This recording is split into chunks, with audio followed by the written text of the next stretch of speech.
Bible ఎందుకు మనం చదవాలని ప్రశ్నించుకుంటే, మానవ జీవితంలో 4 ప్రశ్నలకు సమాధానం రావాలంటే ప్రతి ఒక్కరు బైబిల్ చదవాలి, వాళ్ళు ఎవరైనా కావచ్చు. నెంబర్ 1, మనిషి ఎవరు? దేవుడు మనిషిని ఎందుకు కలుగు చేశాడు? ఎక్కడి నుండి వచ్చాడు మానవుడు? మనిషి యొక్క ఆరిజిన్ ఏంటి తెలియాలంటే ఖచ్చితంగా బైబిల్ దగ్గరికి రావాలి. The Bible says we are created by God. దేవుని చేత మనం కలుగు చేయబడ్డాం. రెండవది, what is the purpose of a person? What is the purpose of people? దేవుడు మనిషిని ఎందుకు కలుగు చేశాడు? ఒక ఉద్దేశం ఉందా?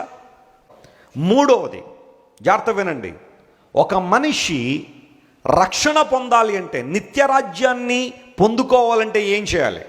దాన ధర్మాలు చేయాలా? పూజలు పునస్కారాలు చేయాలా? రోజులు వ్రతాలు చేయాలా?